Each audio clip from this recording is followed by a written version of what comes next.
Hello, amazing artists. Today we are going to be starting our beautiful fish project. Here is my example. It's super bright and colorful, and we are going to be making one that is a little bit bigger than this one, so nice and big. And I'm going to show you how to make it. So, the first thing that we'll do is make the paper that we will be using to make the scales later on. And to make this paper, we're going to do what's called an oil pastel resist. So we're going to need a blank sheet of paper and some neon oil pastels. And then later, we will be using watered down paint on top.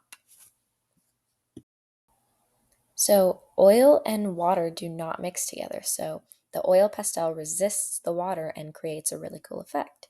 So basically, we will be starting off by making some marks with our oil pastels. So I'm going to make some lines and shapes all over my paper.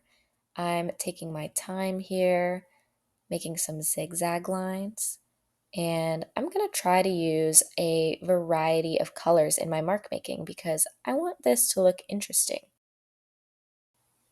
I think for my next line, I will use this greenish color and do some curly lines going all around my paper.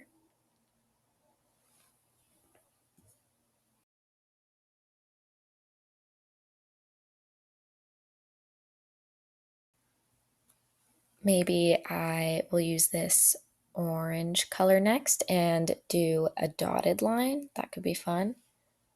And notice that I'm not overlapping my lines. I'm keeping my lines separate, but I am trying to fill up the page as I go.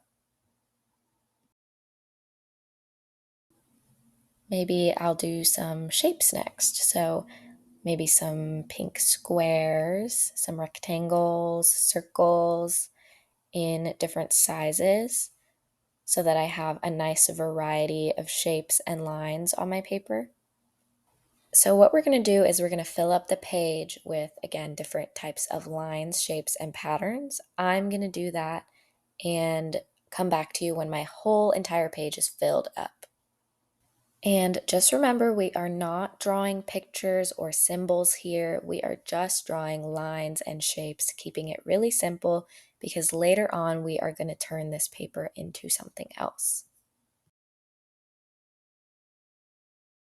All right, so now that I have filled up my whole page, I'm ready to move on to the next step. You are actually going to do this process 2 times. So once you've filled up 2 pieces of paper with lines and shapes and patterns, then we will move on to doing the watercolor and oil pastel resist technique. And that part is really fun to experiment with. It's kind of like magic.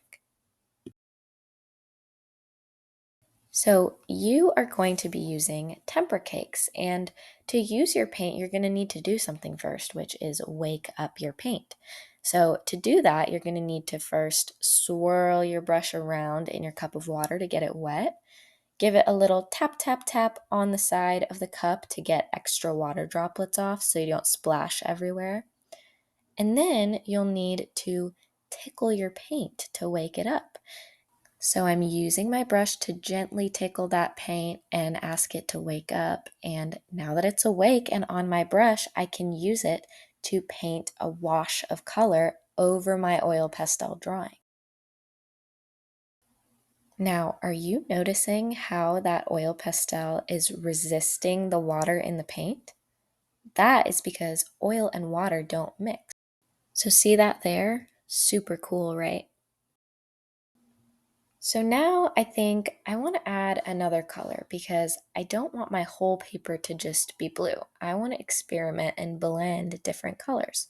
So I'm going to add some yellow next. And remember, this painting does not have to be perfect at all because later on we are going to take our papers and make them into something else. Did you notice how when I switch to a different color, I'm being careful and making sure that I wash my brush off in between each color? So if I want to use orange again after using that yellow, I'm going to dip my brush in water and swirl it around to clean it off before I dip it in the next color because we don't want our colors to get muddy. So make sure that you give your brush a little wash between each color that you use. So I'm gonna finish painting my whole entire paper and I'll come back to you when I'm done. So I'm almost done here. Notice how I'm going all the way to the edges of my paper so that I don't have any white spots. So I'm going to go over those edges with my paint, and when I'm done, I'm going to rinse off my brush, give it a little tap, tap, tap on the side of my cup, or brush it off on the side gently. And then I'm going to set it off to the side. And now I'm all done. So we're going to do this to both of our sheets of paper, and later we're going to use this to make our scales.